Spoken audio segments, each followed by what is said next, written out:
Assalamualaikum warahmatullahi wabarakatuh. Kembali lagi di channel kami AFE Channel. Di video ini kita akan membahas prosedur saat keadaan darurat. Simak terus video ini sampai selesai ya. Semoga bisa menjadi ilmu yang bermanfaat. Tetap semangat. Prosedur dalam keadaan darurat merupakan tata cara atau pedoman selama melakukan kegiatan kerja dalam menanggulangi suatu keadaan berbahaya dengan maksud mencegah atau mengurangi kerugian yang lebih besar.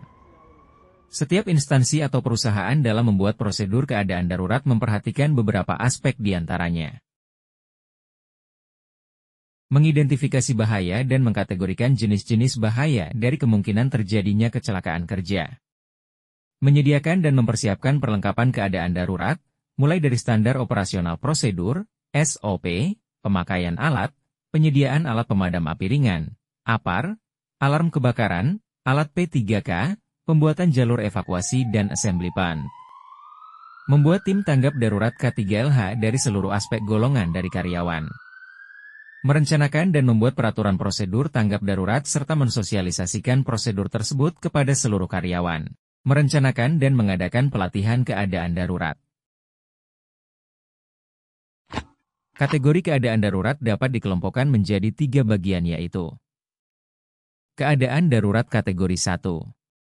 Yaitu keadaan darurat yang berpotensi mengancam nyawa manusia dan hilangnya aset akibat kecelakaan kerja. Kecelakaan pada kategori ini merupakan kecelakaan skala kecil yang ditimbulkan oleh satu sumber atau kerusakan korban dan benda hanya terbatas. Keadaan darurat kategori 2 merupakan keadaan darurat yang ditimbulkan karena kecelakaan besar di mana semua petugas tim dengan peralatan pencegahan tidak mampu mengendalikan keadaan tersebut, sehingga mengakibatkan banyak korban dan harus meminta bantuan dari luar. Keadaan darurat kategori 3 merupakan keadaan darurat yang ditimbulkan karena suatu hal yang sangat besar seperti bencana yang dahsyat sehingga memerlukan bantuan dan koordinasi pada tingkat nasional bahkan internasional.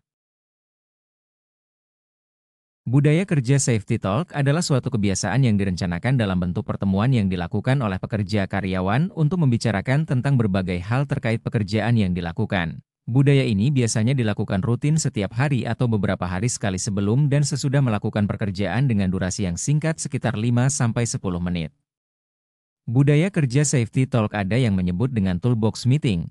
Biasanya digunakan untuk mengingatkan karyawan mengenai pentingnya keselamatan serta kesehatan kerja sehingga pengendalian bahaya dapat dikenali.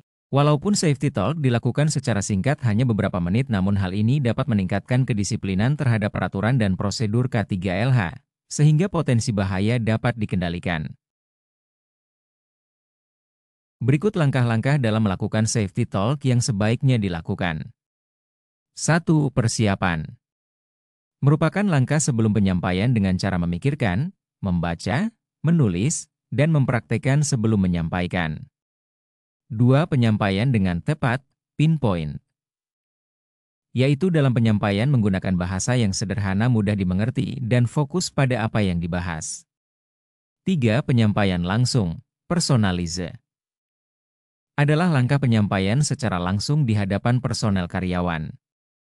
4. Penggambaran, picturize. Merupakan langkah penggambaran terhadap apa saja yang disampaikan. 5. Pemastian, prescribe. Merupakan langkah yang dilakukan apabila sudah melakukan penyampaian sudah tepat dan diterima dengan benar oleh pendengar. Dari sisi lain perusahaan menerapkan safety talk juga diterapkan mengenai budaya kerja 5R atau 5S. Apa itu 5R? Setiap perusahaan tentunya mengharapkan memiliki lingkungan kerja yang bersih, rapi, dan tiap individunya mempunyai konsistensi dan disiplin diri yang baik, sehingga mampu menciptakan tingkat efisiensi dan produktivitas yang diharapkan perusahaan. Akan tetapi pada kenyataannya, kondisi yang diharapkan tersebut sulit terjadi di setiap perusahaan. Banyak sekali perusahaan di luar sana mengeluh terhadap banyaknya waktu yang terbuang hanya untuk mencari data dan atau sarana yang lupa penempatannya. Hal tersebutlah yang terkadang membuat tempat kerja berasa kurang nyaman. Beberapa permasalahan di atas merupakan sebagian kecil dari banyaknya permasalahan yang ada di dunia kerja. Oleh karena hal tersebut, perlu adanya budaya kerja dunia industri yang merupakan metode sederhana untuk melakukan penataan dan pembersihan tempat kerja. Budaya kerja sendiri merupakan adaptasi dari program 5S, SEIRI, SEITON, SEISO, Seiketsu dan Shitsuke, atau dalam bahasa kita dikenal dengan istilah 5R, ringkas, rapi, resik, rawat dan rajin, yang merupakan metode yang dikembangkan oleh Jepang dan sudah banyak digunakan oleh negara di seluruh penjuru dunia. Hal tersebut terbukti meningkatkan efisiensi dan mengurangi permasalahan yang ada pada dunia industri.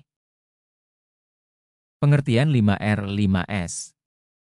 5R5S merupakan prosedur yang mengatur bagaimana seorang individu memperlakukan tempat kerjanya secara baik. Apabila tempat kerja rapi, bersih dan enak dipandang, bekerja baik individu maupun kelompok dapat tercipta lebih mudah. Dengan kata lain, sasaran pokok industri lebih mudah dicapai yaitu efisiensi, produktivitas, kualitas dan keselamatan kerja. 5S, 5R juga mempunyai nama yang berbeda-beda seperti 5P atau 5K, namun intinya adalah sama. Tujuan 5R atau 5S. Menjamin proses kerja berjalan lancar. Menjamin agar tiap sumber produksi dapat dipakai secara umum efisien. Mewujudkan perusahaan bercitra positif di mata pelanggan customer. Melatih manusia pekerja yang mampu mandiri mengelola pekerjaannya. Mewujudkan tempat kerja yang nyaman dan pekerjaan yang menyenangkan. Masalah akibat tidak adanya 5R. Adanya pemborosan waktu karena alat-alat rusak akibat dari kurang pemeliharaan.